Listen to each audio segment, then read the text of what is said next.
कि ये रोने का क्या सवाल है।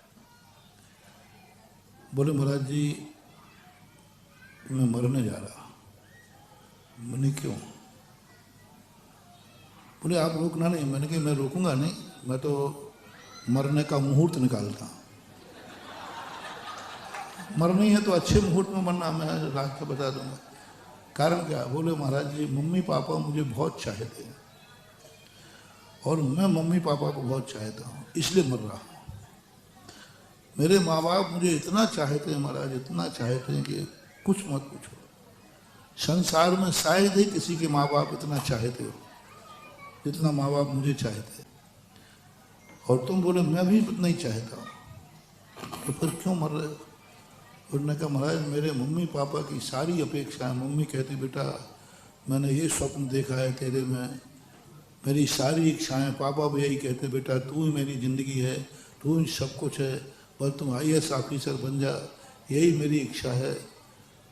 महाराज जी मैं माँ बाप को इतना चाहता हूँ और मैं पक्का हूँ उनकी इच्छा पूरी नहीं कर पाऊँगा, क्योंकि यहाँ जो कंपटीशन देख रहा हूँ मैं इस लायक नहीं हूँ, इसलिए मैं माँ बाप की इच्छा पूरी कर नहीं पाऊँगा तो मुझे दुख होगा, इसलिए मैं मरना चाहता हूँ।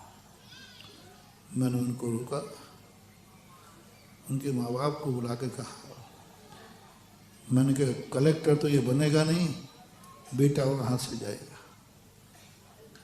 है ना, उसके ऊपर तुमने इतना ज़्यादा भार रख दिया कि वो उसके योग्य नहीं है।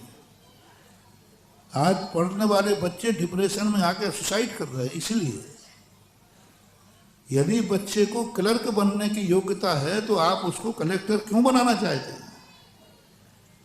यदि वो क्लर्क करने की क्षमता रखता है तो शांति से क्लर्क बनने दो ना।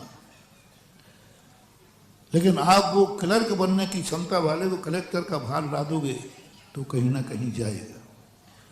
आज के युवा वर्ग में तुम्हारा परिवार उनके ऊपर अर्थनीति का थोप रहा है। माँ बाप सबसे ज़्यादा, बेटा तेरे से मेरी उम्मीद थी, तेरे ही से ये था।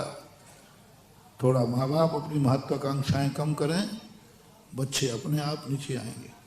हायर एजुकेशन करा देते हो और फिर उनको दबा दो तो बेटा मैंने तेरी पढ़ाई पे इतने लाख रुपया खर्च कर दिए, तो उसे तो अब मुझे कमाना भी तो पड़ेगा। तो ये कारण बना है। कहीं कहीं जिम्मेवार जो है माता पिता होते हैं।